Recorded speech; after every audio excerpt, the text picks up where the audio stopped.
नमस्कार, बहुत बहुत स्वागत है आपका न्यूज़ 18 के डिजिटल प्लेटफॉर्म पर। मैं हूं आपके साथ ऋतु ज्ञानवानी। पहलगाम आतंकी हमले के बाद भारत और पाकिस्तान के बीच जो कुछ हुआ उसे पूरी दुनिया ने देखा।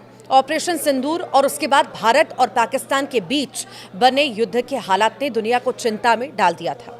दोनों देश युद्ध के मुहाने पर खड़े हो गए थे, लेकिन अच्छी बात यह रही कि दोनों के बीच बातचीत हुई और फिलहाल अब तनाव का दौर थम सा गया है।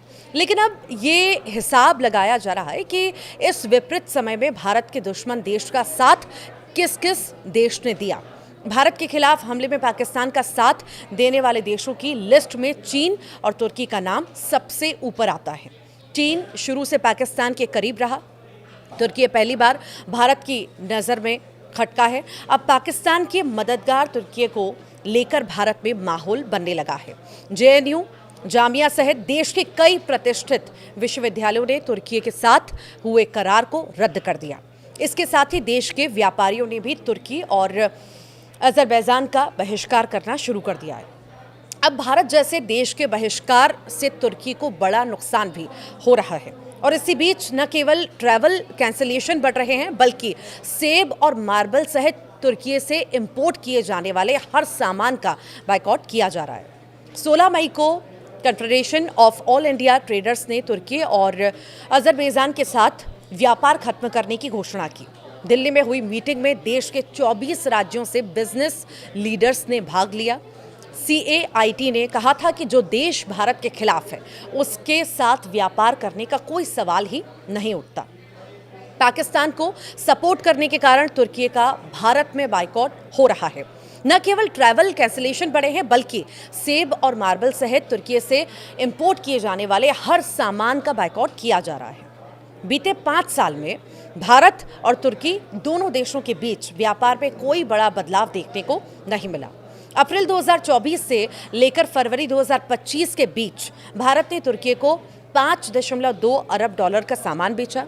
2023 से 24 में यह आंकड़ा $6.65 अरब था और इसी दौरान भारत ने तुर्की से $2.84 अरब का सामान खरीदा। दोनों देशों के बायलैटरल ट्रेड में भारत हमेशा ट्रेड सरप्लस रहा, यानी हमने तुर्की से सामान खरीदने के मुकाबले में बेचा ज़्यादा है। भारत तुर्की को मुख्य रूप से mineral, fuels, auto parts, machinery और फार्मास्यूटिकल्स और कपास का निर्यात करता है। हालांकि तुर्की से आयात में सोना, संगमरमर, सेब, सब्जियां, सीमेंट और रसायन शामिल हैं। तुर्की भारत को सेब के सबसे बड़े आपूर्तिकर्ताओं में से एक है। अकेले भारत के 5 शहरों के कारोबारियों ने मिलकर एक ऐसा फैसला लिया है जिससे तुर्की को 2000 से 2500 करोड़ रुपए तक का नुकसान होगा। भारत तुर्की के संगमरमर और सेबों के लिए एक बड़ा बाजार है। बहिष्कार से तुर्की को अपने प्रोडक्ट के लिए दूसरे मार्केट तलाशने होंगे, जो शायद उतनी मात्रा में प्रोडक्ट नहीं ले पाएं या कीमत ना दे पाएं। दिल्ली, किशनगढ़, उदयपुर, चित्तौड़गढ़ और सिलवाया से ये जो 5 शहर हैं, तुर्की से मार्बल जो है आयात करने वाले प्रमुख केंद्र हैं। इन शहरों के व्यापारियों ने मिलकर तुर्की से मार्बल न मंगवाने का निर्णय ले लिया है। ये फैसला भारत की मार्बल इंडस्ट्री के लिए बड़ा मोड़ भी साबित हो सकता है। भारत हर साल करीब 14 लाख मीट्रिक टन मार्बल आयात करता है। इसमें 10 लाख मीट्रिक टन यानी लगभग 70% मार्बल अकेले तुर्की से आता है।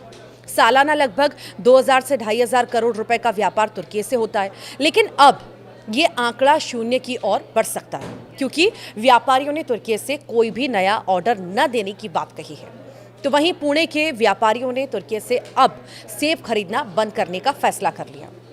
इसकी बजाय वे हिमाचल, उत्तराखंड, ईरान और अन्य क्षेत्रों से सेब खरीद रहे हैं। आज जब पाकिस्तान के साथ भारत के रिश्तों में तनाव बढ़ चुका है, तो इसे ये नहीं भूलना चाहिए कि 6 फरवरी 2023 को दक्षिणी तुर्की में आए भूकंप के बाद भारत ने ऑपरेशन दोस्त नाम से एक मानवीय मिशन शुरू किया, जो तुर्की पहुंचने वाले शुरुआती विदेशी सहायता मिशनों में से एक था। 250 से ज़्यादा ट्रेंड पर्सनल को विशेष उपकरणों और राहत सामग्री के साथ ही सैन्य विमानों में तुर्की भेजा गया था। उन्होंने बचाव प्रयासों में सक्रिय रूप से भाग भी लिया और जीवन रक्षक सर्जरी सहित मेडिकल ट्रीटमेंट भी दिए। भारत और पाकिस्तान तनाव के बीच भारतीय टूरिस्ट भी तुर्की और अजरबैजान का बाइकॉट कर रहे हैं। और मेक माई ट्रिप के अनुसार पिछले एक हफ्ते में तुर्की अजरबैजान जाने वाले यात्रियों के कैंसिलेशन 250% बढ़े हैं और इसी के साथ बुकिंग्स में 60% की गिरावट आई। तो वहीं अजरबैजान के लिए 30%, तुर्की के लिए 22% कैंसिलेशन बढ़े हैं। यानी भारत से पाकिस्तान की दुश्मनी में जिन्होंने भारत का विरोध किया उनके खिलाफ भारत का बहिष्कार जारी है। इधर भारतीय सांसदों का डेलीगेशन भी विदेश यात्रा पर निकलने वाला है, जो दुनिया के सामने पाकिस्तान को बेनकाब करेगा, आतंकवाद के मुद्दे पर भारत पाकिस्तान की नाकाबंदी करेगा और ऑपरेशन सिंदूर का सच अब दुनिया को बताएगा। और इसी दौरान भारत के सांसद उन देशों में नहीं जाएंगे जिन्होंने पाकिस्तान का साथ दिया। भारत के पास एक बड़ा बाजार है, ऐसे में हर क्षेत्र में तुर्की और अजरबैजान का बहिष्कार उनको बहुत नुकसान पहुंचाएगा। तब उनकी अक्ल कहीं ना कहीं ठिकाने आएगी। यही आशंका भी है कि भारत से पंगा लेने का हश्र आखिर क्या होता है।